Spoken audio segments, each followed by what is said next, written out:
welcome to a new episode of Gestatten Sie. My name is Ulrich Eid, and every week I speak to creatives about their passion and the person behind their work. This week I got to talk to photographer Kristina Kulakova. It was super amazing to talk to her about the emotional and personal depth of her creative process, the balance between talent, experience, and resilience, and the evolving role of photography in a visually saturated world. I think it was a super honest and really beautiful conversation, so really hope there's something in there for you. Before we get started, a big thank you to the Landesinnung Wien der Berufsfotografie for the support of this podcast. And now enjoy my conversation with Kristina.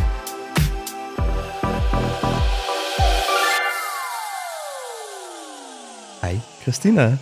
Welcome to the podcast. Hi. So good to have you. I'm really honored to be here because some people that were already here before me are people I look up to. So it's really a big pleasure to be here. Yeah, it's super cool because after you had your talk at the Grafische, they contacted me and said that there were so many people wishing for you to be on the podcast. I was like, oh, wow, yeah, that makes so much sense. They did? Yeah. So I'm blushing. You can't see, but I'm blushing. So yeah, it was super a perfect fit. And so we just got in touch again. So super glad we could make it happen. Do you want to kind of introduce yourself in a couple sentences just to have a rough idea who you are? I knew this was going to come and I did not prepare. Yes, my name is Kristina. I divide my time between being an artist, using photography as a main medium. I mostly work with still life photography, but I also work as a commercial photographer and doing freelance projects.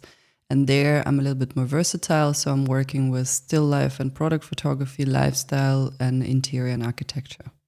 Do you see yourself only as a photographer? Because, we've talked before and you do other stuff as well. I'm not totally sure if that's something you want to present as well or not so much. I did. So my background is very rich, one can say. So I studied film and then I worked on TV as a reporter and as a line producer of very big productions. And later I moved to Vienna and started working in contemporary art. And I was working first with social media, then I was working with advertising agencies, also as a creative producer and a photographer, videographer, content maker. I tried everything. Yeah. Before focusing on being an artist, I literally tried everything. And then, so my last official job was head of PR and marketing at Vienna Contemporary. It's a big art fair in Vienna. And I think if I wouldn't have done all of this, I wouldn't be able to do what I'm doing now. And now and again, I consult cultural institutions or fairs or individuals on sort of strategy, communication and marketing, but very seldomly lately. So I'm mostly focusing on photography and being a photographer. And also, let's say, if we talk about say income or where my money comes from. So it's more or less 40% art sales, 40% commercial jobs, and 10% or 5% mentoring. Mm-hmm. And yeah, it has different shapes and forms. How do you feel like all of those experiences have shaped you as a photographer now? I think, there are many sort of areas. So area number one, how it helped me to be a photographer or understand what it is to be a photographer, because it took me so long to also step into this role. So I'm taking pictures since I'm 12. Yeah, so now I'm 35. Took me a while. But I think the reason it also took me so long was because I didn't understand what it actually means to be an artist or what it means to be a photographer. So I always thought that being a photographer is you take pictures, you're a photographer. Well, that's, I think, what many people think. And so for some, it's the truth. And I think I know very talented people who were just taking pictures and then it just happened. But there are very few of them. I would say that's rather the exception of the rule. With me, it took me much longer, so I was very talented, but I was mistaken that talent will take care of itself. And basically what my experience gave me is understanding how industry works, what are the key players of different industries, what exists. For example, I remember the first time I was at Art Basel in Switzerland, I saw Gursky and I was like, oh, a photograph can cost 500,000 euros. Interesting. This was not part of my world, you know, like I come from very simple background and I studied film, and sort of like art making was something of totally different sort of world, if you may. So that's one element of it. And another element, I think what it also gave me is, you know, when you work in communication or with content, you also meet a lot of different people, you meet a lot of different cultures, and you also learn to, like, you kind of look at the world in very different ways. And I think that shaped me a lot as an artist or as a photographer, to also be able to take all of those different inputs and kind of turn it around and also look inside and somehow merge those into something and give some kind of a output out of this. So, because a lot of my practice is based on some kind of research, not scientific research, but more like a real life experience. And mostly it comes from interacting with the world or with different people. Where do you pull your inspiration from? If you're going there directly. It's a great question.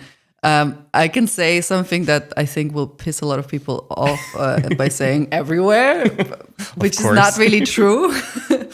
I think most of my inspiration or ideas come from watching really closely what's going on within me and within me in relation to what's going on in the world. So I think my artistic practice really took off also for me after certain spiritual and less spiritual experience of introspection and reflection, and really taking those things seriously, because I've been, for example, journaling again since I was a child, but I never saw it as a tool or as something that sets me apart or as something that can be the source of inspiration. I just thought everyone does it, you know, because I think as a person, especially as a young person, you kind of have the impression that you're just like everyone else, you know. And then lately, like as I was going older, I realized, well, sort of this poetry that I was writing or things that I'm writing are not very mainstream, let's put it this way, or the practices or the books or the teachers that I came across were finally kind of confirming what you're feeling or what you're experiencing is relevant in here and here and here. And then I started taking it more seriously and kind of also embracing it and bringing it into a form of, I had this sort of pivotal moment in my life when, you know, I quit my job and I went to India, and as many millennials do, and there was kind of really an intersection of, like, you know, do I become now a yoga teacher or sure. like a typical midlife crisis question, or what? And then I realized that yes, I could, but also it's way more interesting to kind of communicate those things through something more metaphorical or poetic, or something that is also very close to me, because art or being with art or with culture at large was always a very big value and part of my life since I was a child as well. So, I mean, I was forced to go to opera and ballet and everything, as my parents were really into this kind of education. And it shaped me, you know, like it shaped how I also perceive things and see things. And I think this is kind of a universal language of also humans that is beyond actual language, where we can communicate and experience certain things that we not necessarily always can put into words and shape, and it's very sort of this metaphorical. I hope that answers your questions. It's a little bit. It does for sure. So is your art kind of a representation of your place in your surroundings, in your community, in what you kind of like see and feel? I think it's more representation of sort of my direct experience of whatever is going on with me, around me, and somehow off the time. And I also noticed that it, like, sometimes it triggers very personal things that are very sort of small. And sometimes they're bigger, more universal experiences. I don't know, when I came back from my first silent retreat, I did this series titled Dancing Around Suffering. And I mean, the title I actually took from my teachings, the Buddhist teachings. And this was something that the teacher said, and, more or less, our life is nothing but dancing around suffering. I'm like, oh my God, this is genius. And a lot of people and a lot of people see it as something very like heavy and difficult, like suffering, and everyone's afraid of this word. I'm like, no, there's dancing. It's actually beautiful. So I think in my practice, what I do is I'm trying to make sense of those experiences, and I'm also trying to digest them. So through art, it's a little bit like, what dancer does in improvisation, or what a like sort of abstract painter does with whatever they have, is like you kind of express a feeling. But because I'm also quite deep in those different type of practices, I'm also trying to digest it first for myself, but also like when you put something out, you don't want just like I don't want raw emotions screaming at people, because we have enough of that on public transportation. And in the world, in the media, I want something that is already kind of maybe difficult and complicated and complex and etc., but somehow already made into a form or shape, and there's some kind of a sense or some kind of a realization that can... I don't think I want to help anyone, but like that can help person ask the right questions to themselves, to also think about those things. And that's maybe a little bit easier than going to a yoga studio or, I don't know, therapist or whatever, which we all, I think now, have to do as part of our daily routine, just because things get really more intense. What does your creative process look like then? I mean, you just recognize your surroundings, you feel, what goes into you, you write it down, and all of that. How do you get from a pure feeling or something you've seen somewhere to a place where you think or feel like you can actually put that into photography, or kind of like bring it together, like reduce it down to something that can actually be presented as a visual photograph? It's a great question. And it's also a great struggle. It took me a very long time to also understand that this process is actually quite long. Mm-hmm. So certain thoughts, emotions, dreams, or experiences that I have, they are normally in some form repetitive. And I mean, I'm sure we all know this when you, I don't know, have a recurrent dream, or you have this idea that kind of haunts you. And it's different from time to time. So sometimes I work with just more conceptual ideas, like I have a series called Architecture of Emotions, and there was just like an idea of a very sort of pairing architecture and still life, and there was very technical and very visual in itself. But when I work with topics that are more sort of poetic or more the feeling or something like that, I tend to, right before recording the podcast, I saw a cat in the window. Yeah. And you were like, oh, I've never seen that before, even though you live here. I'm very kind of, like a lot of things catch my eye. And I'm very often sort of are the guardian of this, like, I'm ready. And I think big part of my practice is for being ready. What does that mean? Doing meditation. I'm going to a yoga studio every second day. I don't drink. I don't there are a lot of things that I change in my lifestyle that allow me to be open for those experiences, and they also allow me to see them.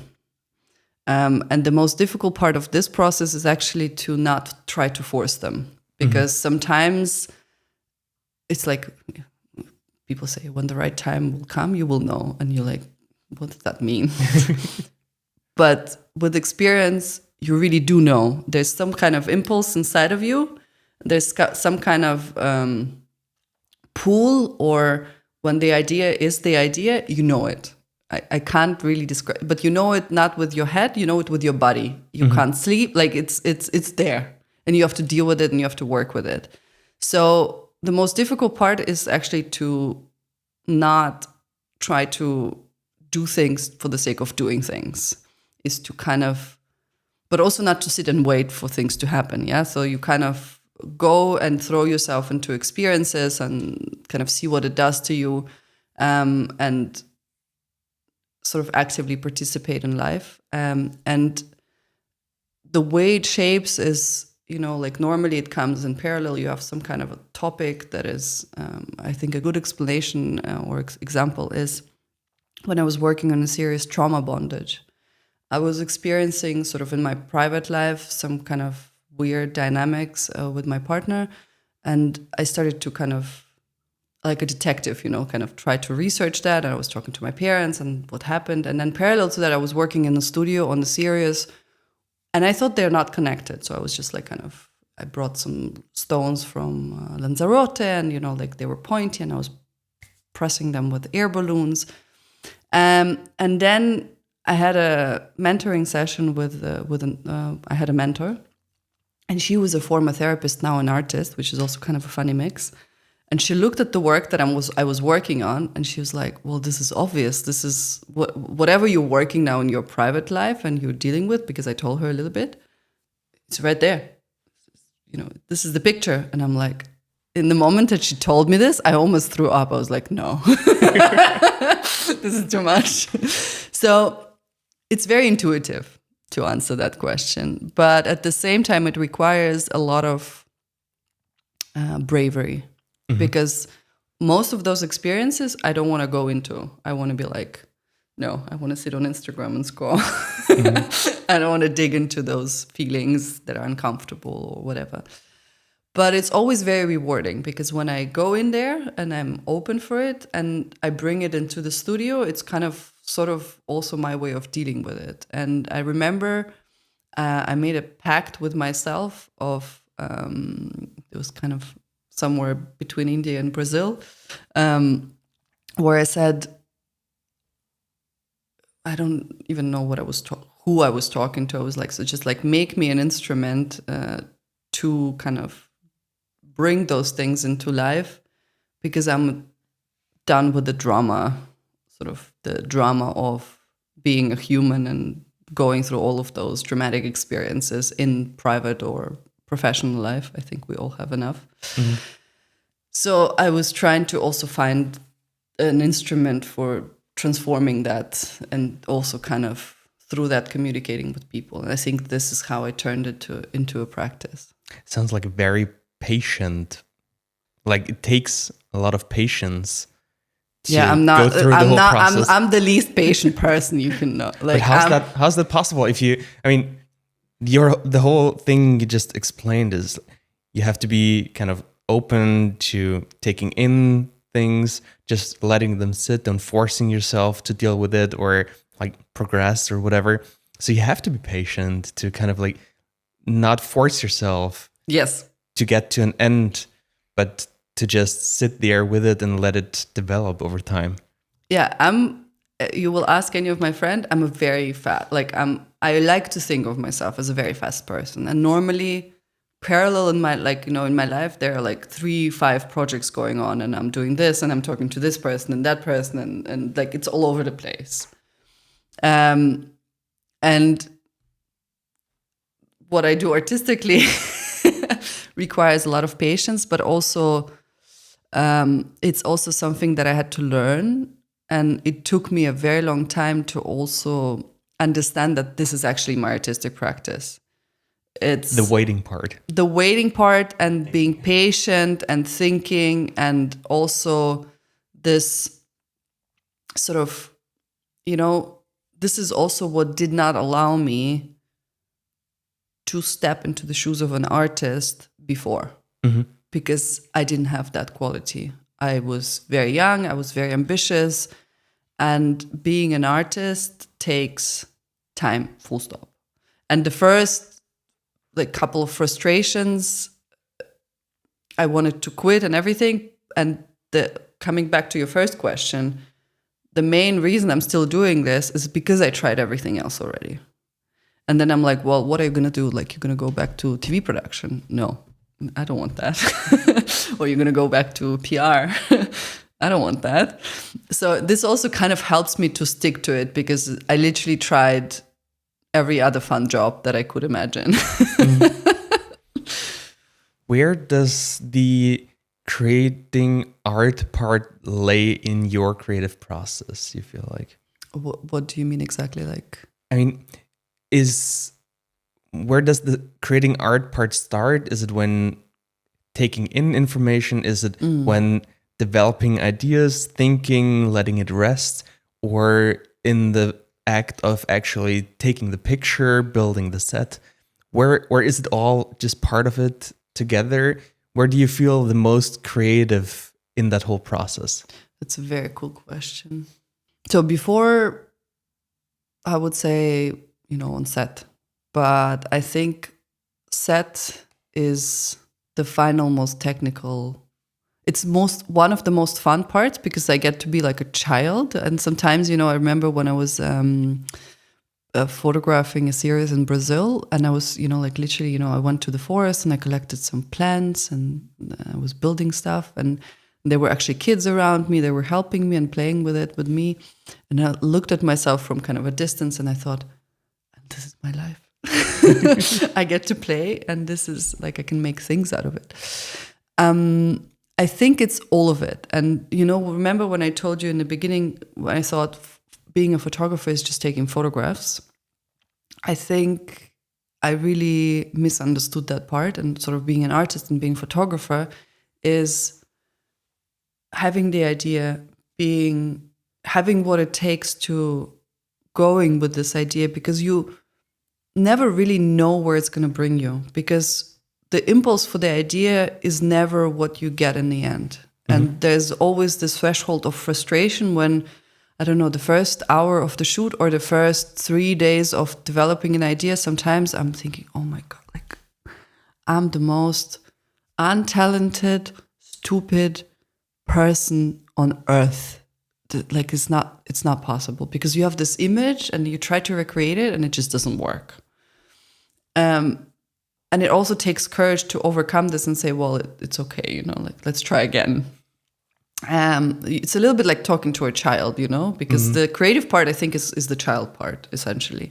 And you have to really take care of it, because otherwise it's gonna, cry and eat ice cream all day. And then going further, you have to also have enough craft and always kind of feed this craft and practice it. So this is a little bit like going to the gym. You have to keep doing it. So because, I used to do video, and then I don't know how to do video anymore because I haven't done it in a very long time. So we lose it. And then once you go through all of those experiences and get the insights, and I think for me, the big part of being an artist or having something to say is actually something that happens before the set or during the set, when I have some kind of insight, or through this direct experience and inquiry and, I don't know, therapy or dreams or whatever it is, I get some sort of aha moment. I'm like, this is what life is about, or this is what relationship is about, or this is what's important in this situation. And I kind of get what it was supposed to teach me. And that doesn't always happen. Sometimes you're just they're all idiots. I'm great. And then executing it and bringing it into a form, because of my background of art and advertising, it also has to look good because I like good looking things. Sure. Yeah. Which is always not a given and almost a curse in the arts, because people in the arts not necessarily like beautiful things. It's kind of very oberflächlich in German. I don't know the English word for it. And then the next part is also very important that a lot of people oversee is then you pack this all up, you create some sort of a end element, and then you have to bring it to the world. And you have to not only bring it to the world and be like, oh, hey, look what I did, and then hide in the corner. You have to bring it to the world and make it relevant and say, hey, look, this is what I did. This is why I think it's important. And this is what I want you to do with it. And this part is the most difficult part, because by the time you get to there, you're already exhausted. You don't want to see it anymore. You're done with it.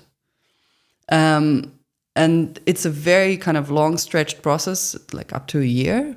And it also is important for me, for example, to get to the point where I bring it into the world where I'm not triggered by the topic anymore, so I can actually talk about it.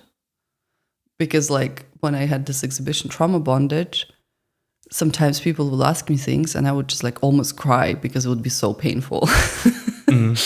And normally I know it's the time to bring it to the world when someone can say like, oh, this is ugly or stupid. And I'd be like, okay, it's your opinion. I don't care.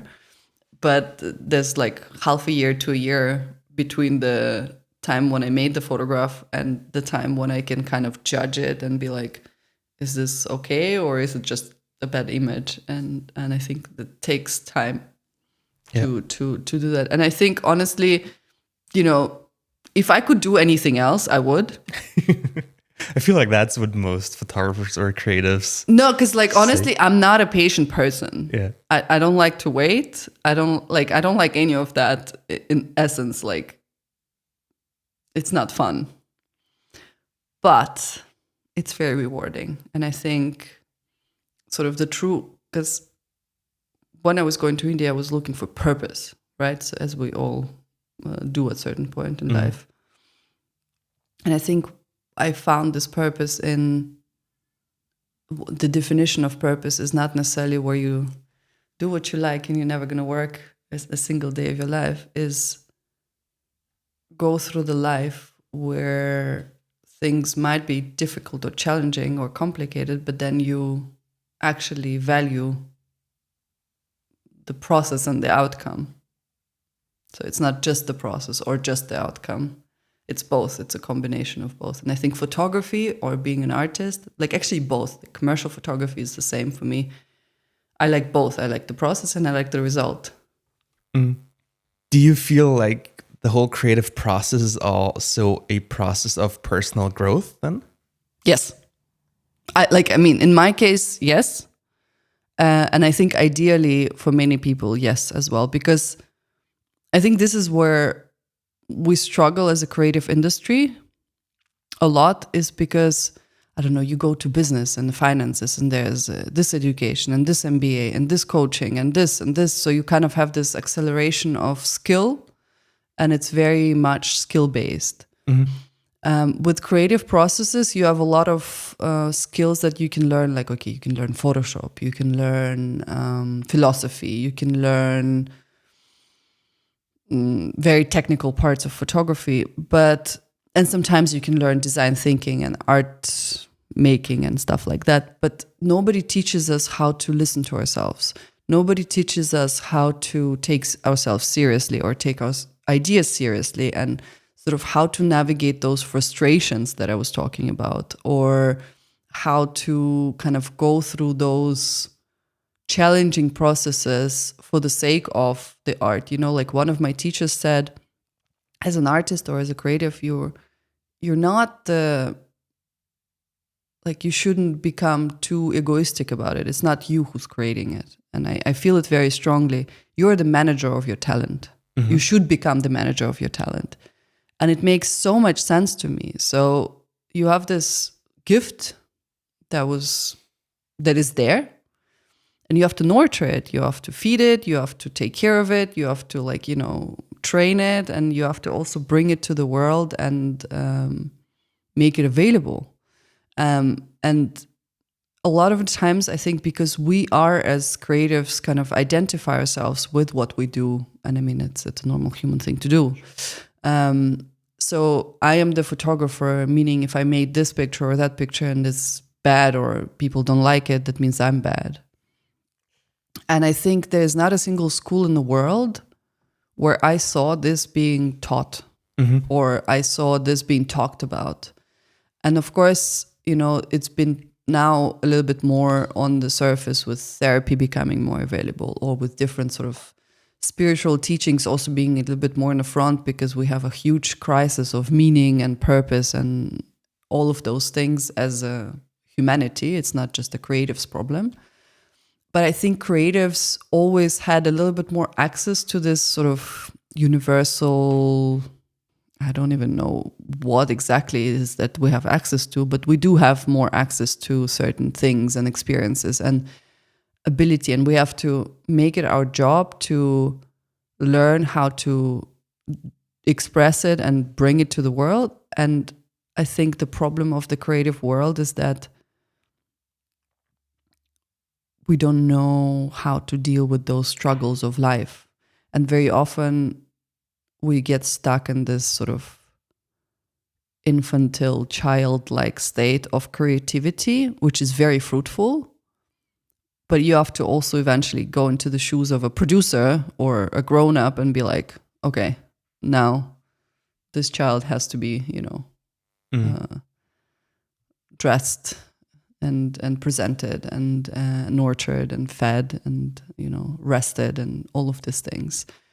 And I think this is the most difficult navigation within the person.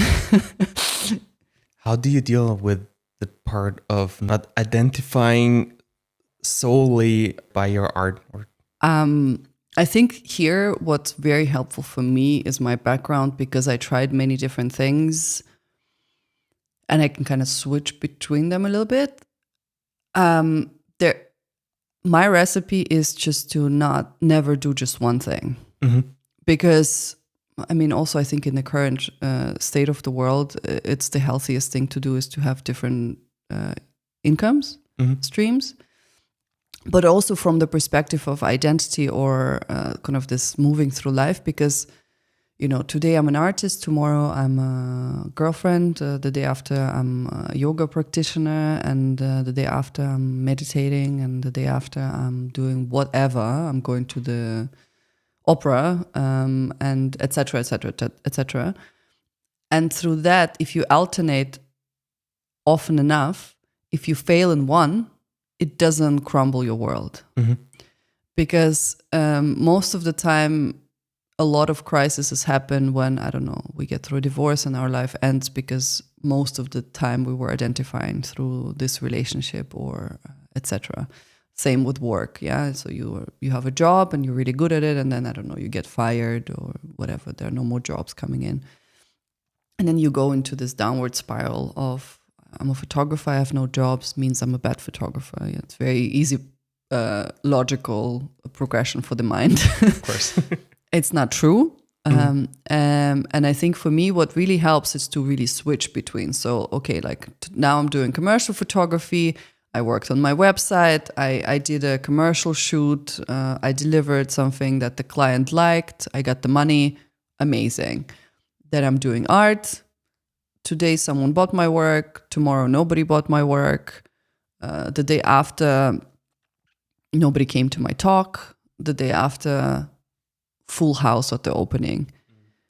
I think for me, every time this was happening first time, it was like a roller coaster. I was crying. I had it all. Sure. But as you go in cycles, and the more often it happens, the more calm you become. And it's like, okay, so now there are no jobs. Okay, next month will be different. You've experienced it before. Yes, you've experienced it before. You didn't die. Your nervous system is like kind of calm down.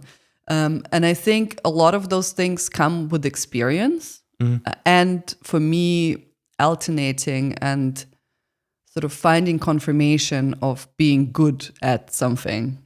Can also be good at taking care of your plants. You know, that's why it's very important to have a hobby, actually, as a creative. And very often creatives don't have any hobbies because they made their hobby their profession. I think that's the biggest problem as well. That's a very big mistake because, for example, my hobby is surfing. I will never be really good at it. I will always somehow, struggle with it. But it also gives me this resilience of just, I'm doing it for fun, you know. Like there should be areas of your life where you're doing things for fun, and it's good enough to be an idiot. That's so true. Just to have something you don't have to like earn anything from, make a living from it. So just do it. Yeah, and also fun. Yeah, and also not necessarily even like fun, but like you don't depend, like your identity doesn't depend on it, or like you don't put all of the chips in one plate. I think because I had a huge problem with self-doubt, and I've been now it doesn't sound like it now. I sound very sort of secure and everything, but I had a huge year-long battle with self-doubt. And one thing I learned, which was very unpleasant, is actually it's a very comfortable place to be. The self-doubt? Yeah. When you are in this process of doubting yourself, you don't have to face rejection. You don't have to face frustration. You don't have to face any of those negative emotions because nobody knows you. Mm-hmm. I mean, it's also kind of excruciating, and it's terrible, and it's not a nice place to be, but it's a safe place to be. Mm-hmm. And once I realized that, because, and sort of my searching for purpose was also this kind of safe space, because if you don't have it, you don't have to fight for it. Sure. And you don't have to like kind of go through this other difficult challenges that are all out there, like concurrence, or like being underrepresented, or people not noticing you and stuff like that. And those are very difficult things to experience, for some more than others. And it also, of course, depends on your childhood experience of how resilient or how sort of confident you are. And it all comes down to confidence as well. But what really helped me a lot, and this is something that I give as a task to some of the people I work with, is like make a list of 100 things you're good at. Mm-hmm. And I tell you this, when I was doing it on the 20th, I was struggling. Yeah. But once I did it, I was like, Did you manage to come up with 100 things? Yes. Wow. But it took me a couple of weeks. I can imagine, yeah. But after this talk, at the Grafische, there was a girl in the audience who did that, and she emailed me and it's like, I did it. And then I had a session with her, and like I looked at her and I said, listen, you have the main ingredient. You know your self-worth, and you're good at it. Like the rest is easy. The rest. Well, not, but like, you know what I mean? If you have that will carry you through life, no matter what you do. You can be a photographer, you can be a politician. It doesn't matter. This is the one core skill that is very difficult to learn. Oh yeah, for sure.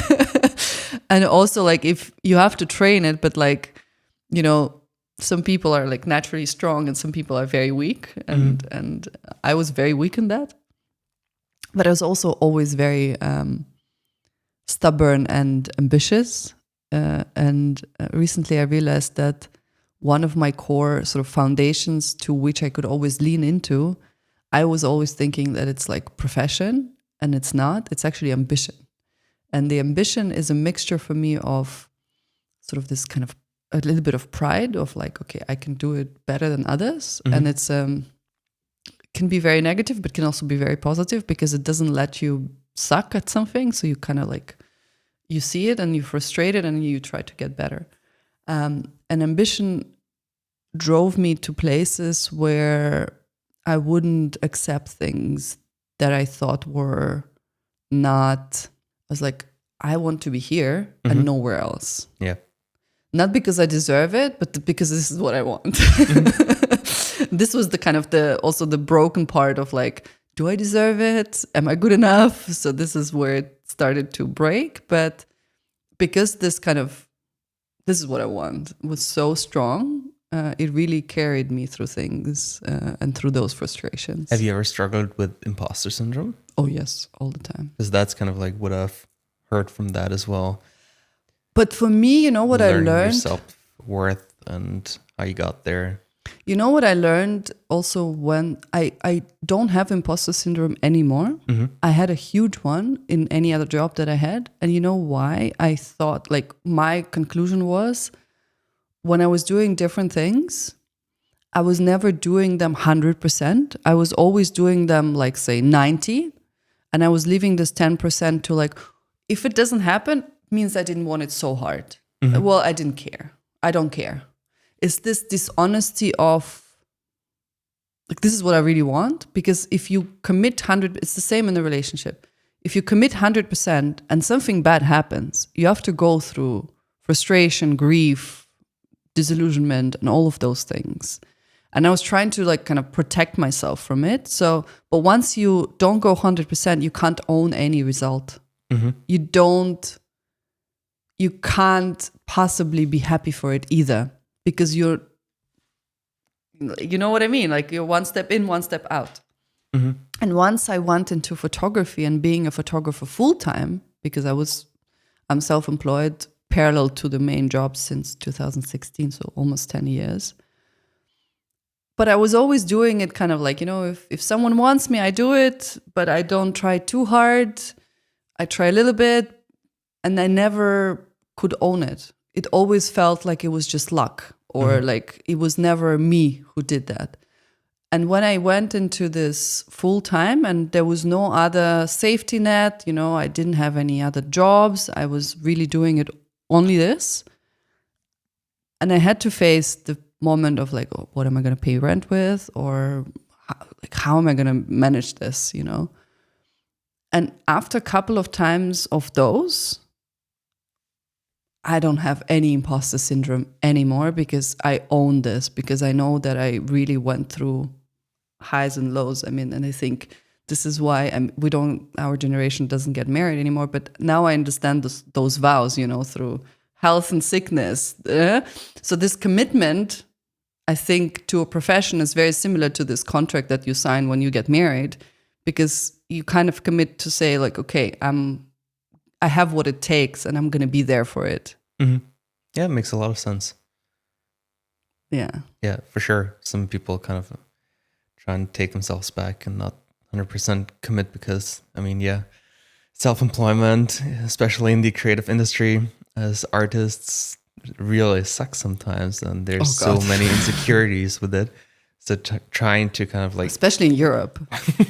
Is it different in other parts of the world? I think Europe is the place where you don't really benefit from being self-employed. You know, like it's the system kind of pushes you to, like, you know, you have 14 salaries and you have, I mean, of course, it's all paid from your salary and taxes and stuff. But the way you experience it is very different, you know? So you kind of have it figured out for you, so you don't have to deal with it. You don't have to think about it. And it's also very different mindset of, I think I was thinking about it for a while, because I was employed for a very long time. And the difficulty of being self-employed is to actually literally employ yourself, because you have this illusion of like, I'm free now. The biggest bullshit ever. Because when you work for someone, you have days when nothing happens. You have big days when a lot of things happen. But like, your income doesn't depend on it. So you don't have this feeling of achievement or disappointment. But you work every day towards a common goal. There's also a team. And I mean, that's also a different setting. But you show up every day. And as a self-employed, I think this is probably the most difficult thing, is to show up every day. Oh, yeah, for sure. Yeah. Because when you're employed, your fear of losing your job is maybe more than fear of being rejected or whatever. So you have to go and, I don't know, send this email or do this thing or whatever it is. And when you're self-employed, those things get to you much stronger. So they block you and you just don't do things. And that's your biggest obstacle. So your biggest obstacle is yourself. Yeah. It's super interesting because just last night I talked to a photographer who's kind of getting into photography. And we were talking about, does it make sense to go like freelance? Or does it make more sense to like just get an employment in photography? We had pretty much the same conversation about, do you want to, or are you able to live with the risks and all the ups and downs and the commitment to actually kind of force yourself to work and show up every day to make it work? And not all people are like that or want to do that or can do that. So yeah, it's a big decision, that's for sure. I think it's also a big decision, but it's also, it's just also something we don't, like our system doesn't prepare us for this, you know? Mm-hmm. Like in school, the way schools are done. I mean, maybe university in Europe a little bit prepares you for, well, but I mean, like you have to kind of self-direct yourself. Like you have to kind of be in charge and stuff like that. I'm not sure I would ever finish university in Europe. But and you have to be driven, you know? So like, I think this is the sort of the main element as well. But sort of this, it has to be kind of burning from inside so for this to happen. Because if today you feel like it, tomorrow you don't feel like it, and you let it drive your life, it's going to destroy it. Mm. How important is your commercial work for you as a person to have something different, to have something that may balance out the just artist kind of work? How important is that for you? Super important. It's like when I just started with art, I thought, well, it would be great to just be an artist. I'm not going to do anything else. And then I realized that it's actually, I love working with people. And I'm not yet there as an artist to like employ people and like, you know, have huge productions and stuff like that. But in commercial work, I'm good enough so I can, you know, have teams and I also work. It's a very different setting. So in the commercial work, I'm solving problems. Mm-hmm. Client needs images or a client needs this and that. And it's a very different process. Mm-hmm. And it has very clear beginning, middle, and the end. And I think for us as humans, but especially for me personally, it's the most rewarding thing ever. You have the beginning, the middle, end, then the invoice is paid. And I think it's very important to say that I really enjoy what I'm doing. So in photography, I found something that I really am good at and something that I really like. Because I think if I would have to photograph events or weddings, I would burn out in 1 month because I'm neither very good at it nor it is paid properly. So I would probably hate my life. Mm-hmm. Not to say that this is a great segment of photography and there are people who are doing it brilliantly and have businesses and, you know, nothing bad about that. But for me personally, it took me a while to find this. But now very often clients come to me and say, okay, we like what you're doing artistically. We want something in this direction, but these are the limitations. These are the this is the brief. We trust you. I mean, of course, this is the perfect client. How often does that happen? It happens very often. Oh, wow. But having said that, because I worked for so long in PR and advertising, I have understanding of why clients hire me. Mm-hmm. I don't have any personal huge preference. So of course, I have my style and I have certain vision, but that kind of happens before the client hires me. If the client comes and I see we're not a match, I'm just not going to take the job. Mm-hmm. But if it's somewhere in the middle, and I don't know, I need to photograph something like that I not normally, you know, would. I take it as a challenge, and I also, my goal in client work is to make client happy.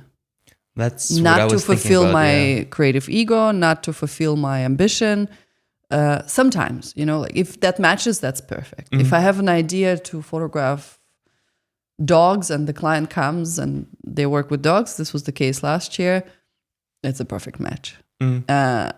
But at the same time, if they have a certain idea and I don't know, they decide to use their friend as a model, I will try to avoid that, but then I will make it work nevertheless, because I think this is my big value, is to be very professional. And being very professional means if the client comes and gives you something that they want or need, they're paying you money, this is what they need to get. They get that. And this is, I think, why people like working with me, because I understand that. So I think I used to be a very big people pleaser. And in this job, it's actually great. It became a very positive thing. That makes a lot of sense, yeah. And it also, sometimes the jobs are very technical. Like, I photograph, I have a client who produces watches. And most of the time I'm doing something lifestyle and stuff like that. But once they had this kind of glass metal table clock. And normally they work with the agency in Switzerland that photographs their product shots, the very technical, perfect, sleek shots that probably AI will take over now, but not the case a couple of years ago. And they said like, hey, Kristina, this agency can't do it. Do you think you can do it? I'm like, sure, of course. How difficult can it be? Oh my God. I think both me and my assistant cried somewhere in the middle of the shooting because it's like, it's so difficult. Yeah. It's the most difficult challenge I had to go through, but I would never have to deal with that in my artistic practice because why? But it gave me so much. Also, it also gave me a lot of confidence, to be very honest, because it was very difficult. We thought it's not going to work, but it worked. And this is how you also become more confident in a profession. You overcome those challenges, and I like that because I do like to be challenged, and self-challenging works very different. Like it doesn't. You don't have this kind of sport, like I'm a former professional athlete. So I have this kind of competitiveness, and it's great if your competitiveness is on the set with yourself and not with other people. Yeah. And I think commercial work really allows me to do that. That makes a lot of sense. Well, we have to kind of wrap it up slowly, come to the last 3 questions. First one, do you think the creative industry has a problem with sexism? Short question, yes. I think it's a very complex and fundamental problem in the world. And we have to find ways to address that from new ways and find new incentives to talk about it from both sides. And if I don't know what those are, so I can't. It's a learning process, that's for sure. Yeah. One topic you're currently kind of struggling with in your creative endeavors, and one topic you're really fascinated by lately. I'm very interested in one topic, fascinated. I'm planning a photo book, and this weekend I'm going to a workshop, and I'm very excited about that. And I think what I'm fascinated with is how you can use photography in telling stories that are intimate, because a photo book kind of offers you more intimate experience than exhibitions. And also how the fascination here also comes with, like, we have so many photographs and so much information now. How can we all educate ourselves and train ourselves to become better consumers and producers of this visual, let's call it content for the sake of the word? Because I have a feeling that because of the amount of information and visual imagery in the world, we're so overwhelmed by it that our quality control, and generally what we consume is very similar to fast food. So like you have proper food and you have fast food. And I have a feeling that like we have so much visual garbage around us that generally we're degrading a little bit as a humanity in that sense. And I have to, even though, I grew up with art house films and all of those, I have to force myself to go off Instagram and off, I don't know, Pinterest and all of those to like go to offline experiences and photo books, and because there's enough really brilliant, sophisticated culture. It just takes a little bit more effort to engage with it. And we're lazy. We're getting lazier and lazier. So the fascination, and it's both the fascination and the struggle. So this is what I struggle with sometimes as well. Not sometimes, very often, is how do you also disconnect from this trend? Because of course this is what the clients want, and this is what you also want to be understood as a creative or as an artist or as a photographer and accepted. And if you're doing something slightly off this thing, then you're risking to kind of be misunderstood. And it's very unpleasant. So I think, this is the both the fascination and the struggle, I think. Yeah, that makes a lot of sense. Super interested to see if there's a book coming. Hopefully. Totally different podcast then. Yes. Well, Kristina, thank you so much for taking the time and recording this beautiful conversation with me. Thank you. I hope it was anyhow informative or interesting. I'm pretty sure. Well, all right. Thanks and bye. Thank you.